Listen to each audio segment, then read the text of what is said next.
Antes que nada, si quieren ver la película Cónclave, aquí vamos a hacer ciertos spoilers. No vamos a hablar de la película en sí, pero vamos a hablar de un cónclave. Así que, en teoría, te puedo spoilear la película. Así que el que avisa no es traidor. Estoy diciendo, se van a hablar ciertas cositas que salen en la película y quizás ni mucha gente quiera verla. Les aviso.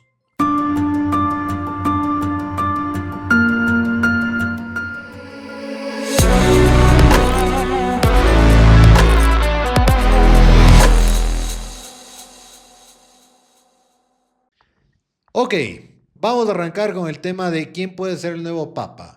¿Cómo va a ser el tema de los papas? Ok. El día de hoy, en la madrugada, falleció el Papa Francisco. Vamos a ver qué pasó. Este es el tuit oficial que sacó las noticias del Vaticano, en las que puso: el Papa Francisco ha partido a la casa del Padre. Esto fue a las 3:36 de la mañana, hora de Ecuador, Bogotá, Lima, etcétera. Ya hagan las conversiones, pero fue en plena madrugada. Buena parte de los que nos enteramos fue en la mañana, la primera noticia, porque obviamente llamó la atención. Fue muy curioso porque Francisco tenía problemas de salud. Bueno, de hecho, él llegó con ciertos problemas de salud. A él le faltaba parte de un pulmón, pero se mantuvo bien. De hecho, hizo una gira por Latinoamérica. Se mantenía bien, pero en los últimos meses ya había tenido ciertos episodios eh, crónicos bastante fuertes. Después parecía que se recuperó y tuvo, al parecer, una muerte fulminante, que es lo que se habla. Ok, el Papa ha fallecido. Este va a ser el protocolo. Aquí se mezclan protocolos obviamente bastante antiguos. La Iglesia Católica es muy conocida por tener rituales bastante antiguos. Obviamente se mezclan con la modernidad, ¿no? A ver, cuando fallece el Papa, quien está encargado de sus cuidados lo va a ver cuando detecta que hay algo anormal, que ya no se despierta. Llama a los miembros más cercanos de la iglesia que están encargados del papado para que lo revisen. Entonces aquí está, este es el protocolo y los procedimientos específicos. Bueno, aquí se habla también del funeral, ¿no? A ver, lo que se hace aquí te dice: tradicionalmente la muerte del pontífice se verificaba con un ritual en el que el camarlengo, un alto funcionario eclesiástico, se encarga de conducir a la iglesia católica en los momentos en los que no hay un sumo pontífice. ¿Qué es lo que pasaba? Cuando ya detectaban que el Papa no respiraba, al parecer estaba muerto de signos vitales, golpeaban su cabeza con un martillito, así 3 veces, y le llamaban por su nombre de pila, no por... no le decían Francisco I, sino le decían, supongo que Jorge Bergoglio, ya. Lo llamaban y al ver que no estaba, se declaraba fallecido el Papa y vacante el cargo papal. Lo primero que se hace cuando se confirma que el Papa fallece es destruir el anillo del pescador de cada Papa. Este anillo es como un símbolo del Papa, de su autoridad, y se destruye para evitar falsificaciones, es decir, sale de su mano y en ese preciso momento se destruye y se lo guarda para después, creo que lo funden y hacen otro, no sé. Pero el punto es que se destruye ese anillo y se cierran los aposentos del Papa. En ese momento salen todos de ahí y ponen un lazo. Aquí, como pueden ver, ponen un lazo. Esto es de la habitación del Papa, los aposentos. Esto es un ritual que se hace para que nadie pueda entrar, nadie pueda revisar nada. Ahí están poniendo una suerte de como tinta, como cera de vela.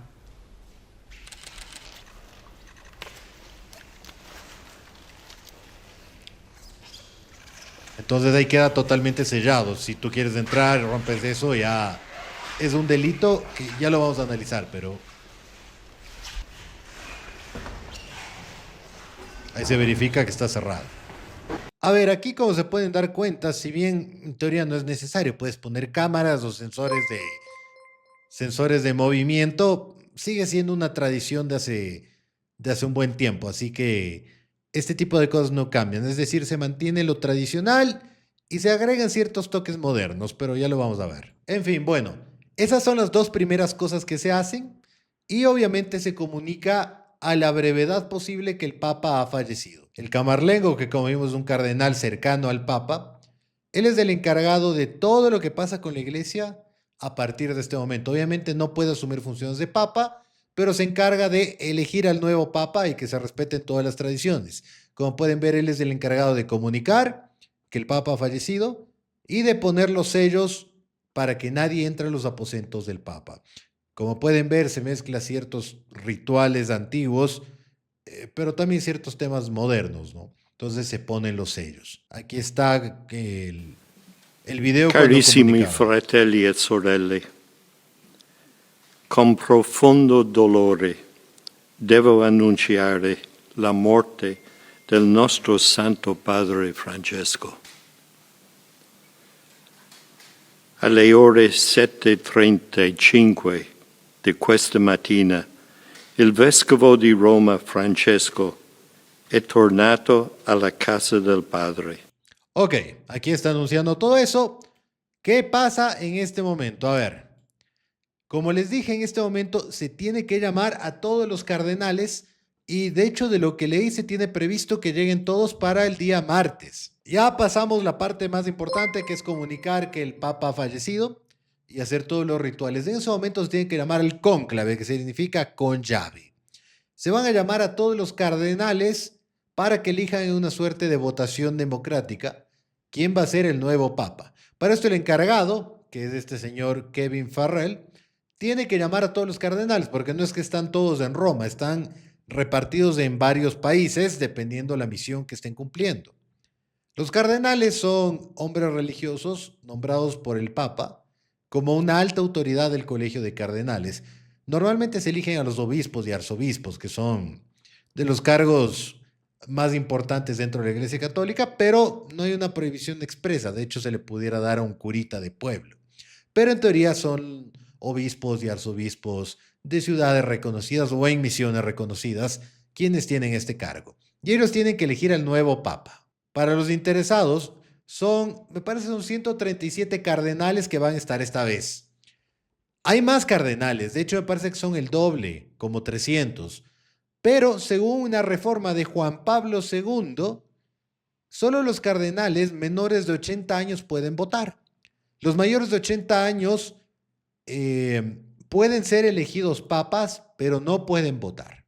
Ahora, dentro de los cardenales que van a estar en el cónclave, bueno, hay bastantes europeos. Por ejemplo, aquí están 55, van a ser europeos, 22 latinoamericanos. Parece que como 30 son de África, hay otros que son asiáticos, etc.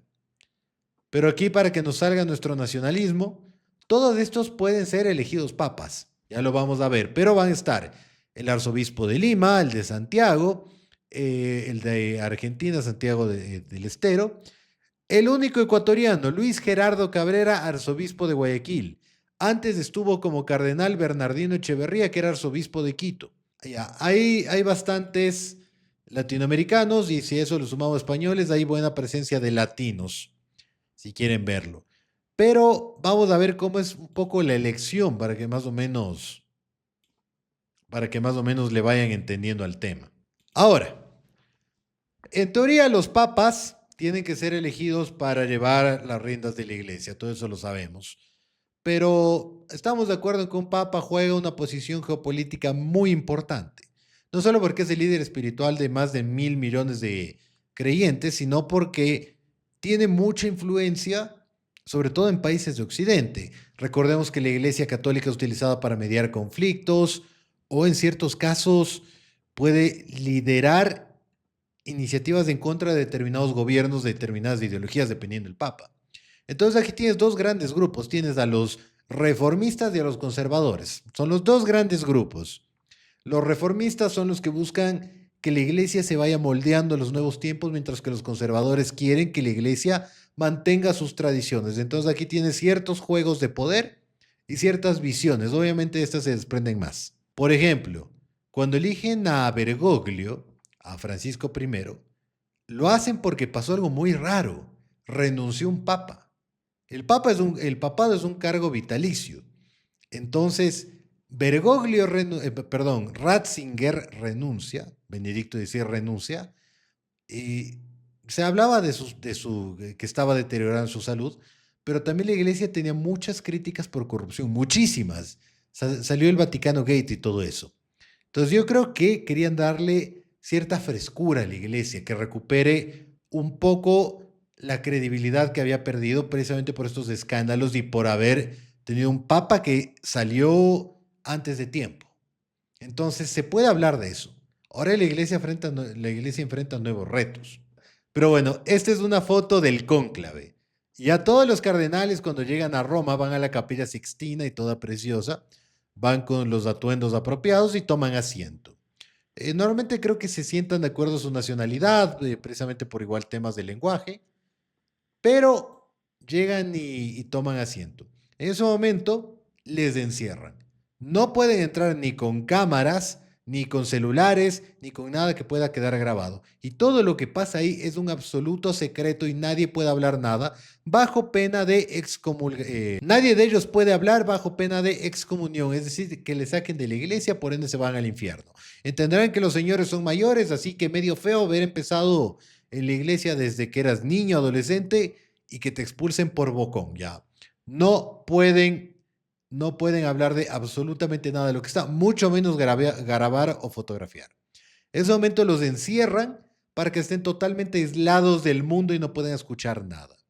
Después de rezar, se les entregan perfiles de personas que puedan ser medianamente opcionadas y entran en una decisión, o sea, entran a analizar. La elección del Papa, como ustedes saben, es bastante política.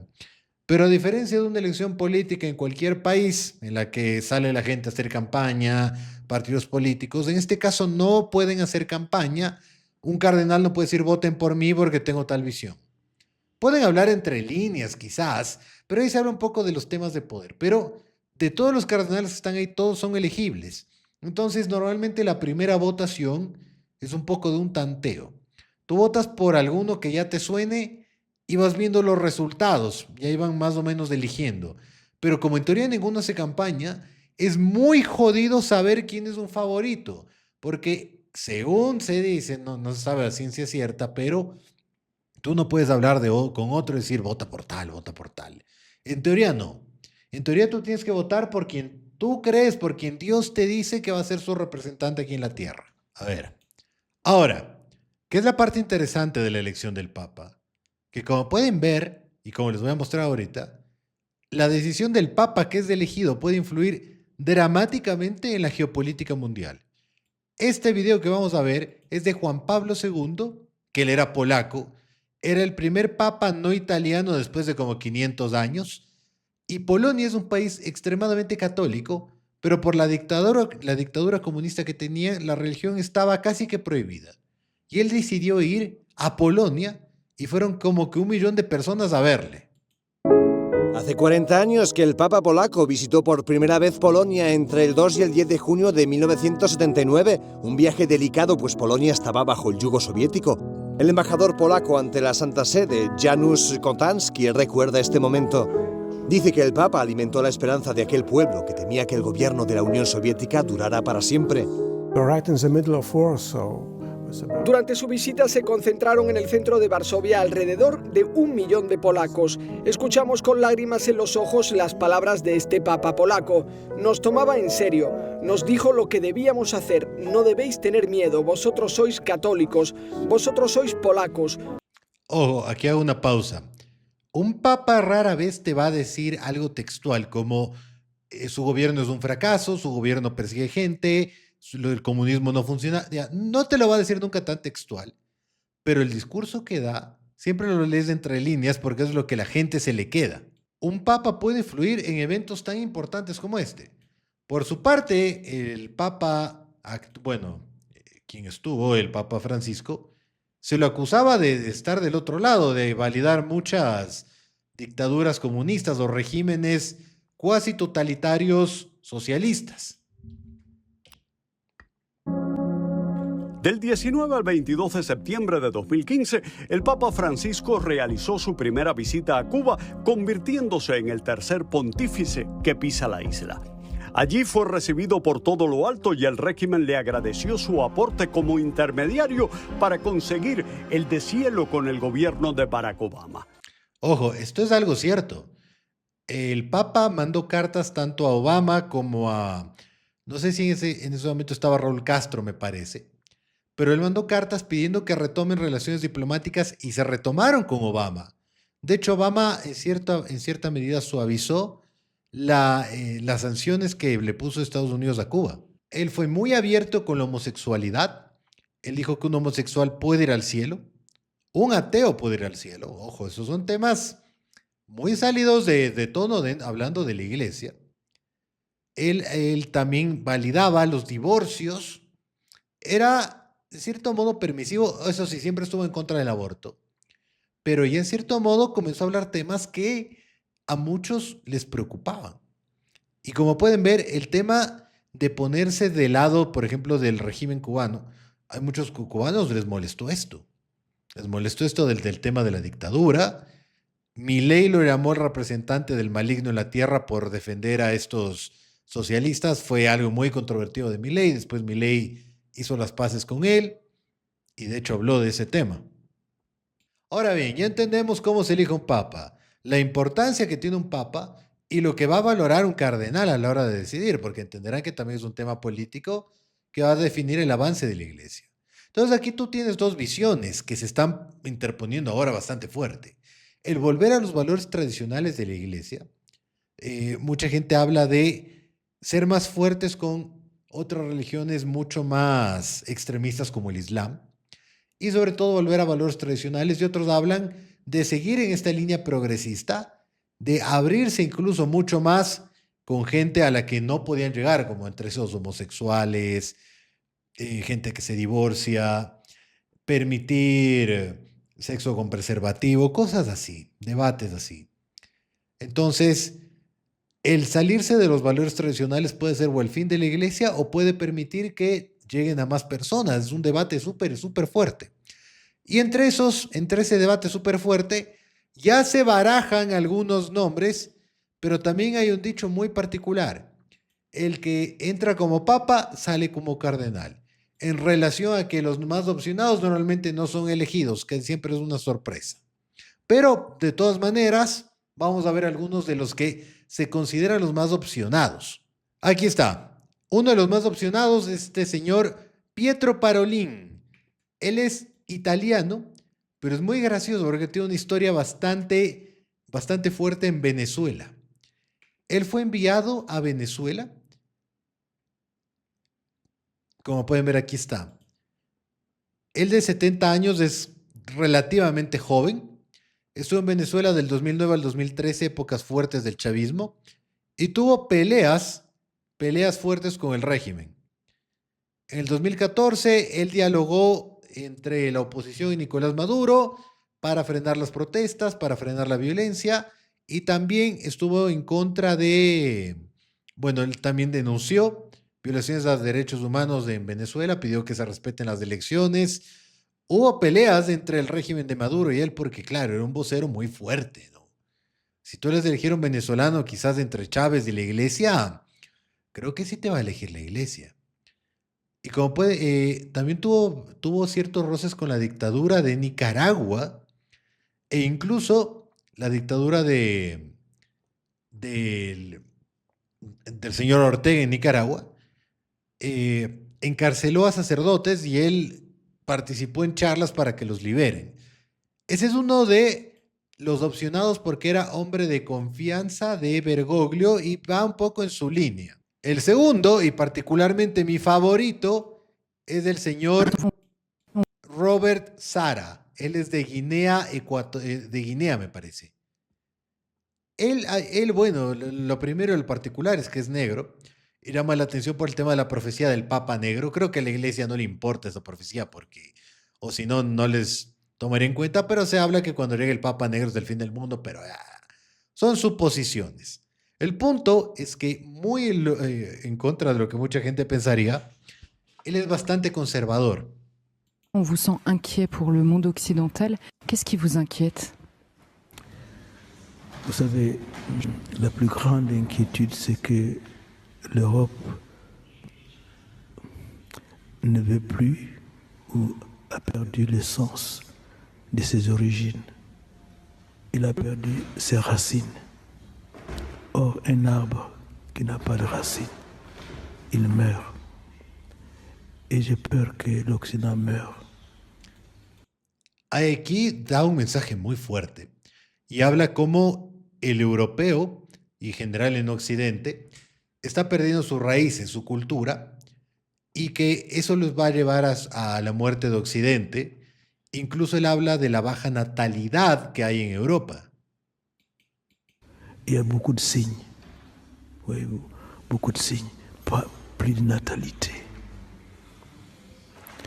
Et vous êtes envahi quand même par d'autres cultures, d'autres peuples. Aquí, ojo, habla de Vous, invasión de otras progressivement, culturas. vous dominez en nombre. Ojo, a mí me llama bastante la atención y yo le soy honesto. Yo quisiera que gane él. ¿Por qué? A pesar que yo soy un liberal, ¿por qué él apoyó a alguien tan conservador? Por una sencilla razón. La línea progresista de la iglesia ya pasó límites y el Papa Francisco fue muy permisivo con varias violaciones a cristianos en Oriente. En Oriente. Entonces, puede ser muy permisivo lo que quieras, pero hay un punto en el cual sí tienes que alzar un poquito la voz. Y, por ejemplo, todos los problemas con musulmanes que hay, desde atentados hasta ataques en contra de comunidad de cristianos, principalmente europeos, no han sido denunciados. Y sí necesita el cristiano protección de su iglesia. Entonces, está muy chévere la convivencia, todo eso ya. Pero hay un punto en el cual tienes que alzar la voz porque las matanzas a cristianos en todo el mundo se están dando y nadie habla de eso. Todo el mundo habla de Gaza, del problema israelí, que ok, está bien. Pero nadie te habla de la persecución a cristianos, por ejemplo, en África, de donde viene este señor. Entonces, yo creo que sí necesitan cierto discurso medio duro, pero yo no decido, señores. El tercero de los más opcionados de este señor, Luis Antonio Tagle, y también es muy llamativo porque el señor es de Asia. El señor es de las Filipinas, que no sé si ustedes saben, tienen raíces hispanas, de hecho creo que hablan español, de hecho se llama Luis Antonio Tagle, también tiene cierta influencia de Estados Unidos que estuvieron comandando, no comandando, pero estuvieron a cargo de las islas. Y bueno, él también sonaba muy fuerte, ¿no? Entonces, como pueden ver, aquí fue sacerdote. Él fue nombrado él me parece que fue nombrado por Benedicto XVI como cardenal. No es un hombre de Francisco, porque recuerden, el Papa es quien nombra a los cardenales. Ya vamos a topar ese punto. Y el otro que también suena bastante es el señor Zuppi. Matteo Zuppi. Este señor se dice que tiene una línea extremadamente progresista al punto de permitir el aborto. Eso dicen, no sé, definitiva si lo hará o no lo hará, pero se habla que él viene de una línea en extremo progresista. Él es italiano. Bueno, aquí el señor Zuppi en extremo progresista. Fue nombrado por Francisco, obviamente se habla que es de su línea y también suena bastante. Él obviamente es tomado muy en cuenta porque ha tenido, o sea, como que tiene cierta experiencia detrás. Creo que eso valoran bastante. Entonces, por ejemplo, estuvo como mediador en conflictos de África, que esos son bastante sangrientos, bastante fuertes. Aquí está, fue mediador en las negociaciones entre el gobierno de Mozambique, controlado por los socialistas del Frente de Liberación, y en el gobierno de Zimbabue, Tanzania. Ustedes saben que esas guerras civiles africanas son brutales. Tienes que tener bastante coraje para esas cosas. Entonces, quizás y por eso está ahí. Ahora, aquí se habla de por qué puede ser de los opcionados, y aquí hay que entender. En mayo de 2023, Zuppi reveló en una entrevista que el Papa Francisco le había encomendado una misión de paz en el contexto de la guerra ruso-ucraniana. Como parte de esta tarea, llevó a cabo varios viajes diplomáticos. Esto es fuerte, porque no es una misión menor. Entonces habla que seguramente era un hombre de confianza de Francisco. Ahora, aquí está un poco un análisis de la posición política de cada uno, que por supuesto estos son especulaciones, porque ninguno es que lo puede tener como algo fijo, pero como ya algunos son personajes conocidos, se los reconoce. Por ejemplo, Pietro Parolin, que quien les comenté se fue a Venezuela. está en contra de la ideología de género, pero es un moderado. No es un conservador ni tampoco progre, pero de cierta manera es de la línea de Francisco. Como ustedes saben, Hungría es un país extremadamente conservador, al igual que Polonia, y tienen un cardenal que es Peter Erdo, que también ha sonado, y él es de la línea radical conservadora. Aquí está Luis Antonio Tagle y Zuppi, que ya los vimos. Los dos son bastante de izquierda y muy, muy liberales, sobre todo en temas de la comunidad homosexual. Aquí hay otros más que ya no los vamos a tomar en cuenta porque si no nos quedaríamos horas viendo la de cada uno, pero esos han sido los nombres que han sonado.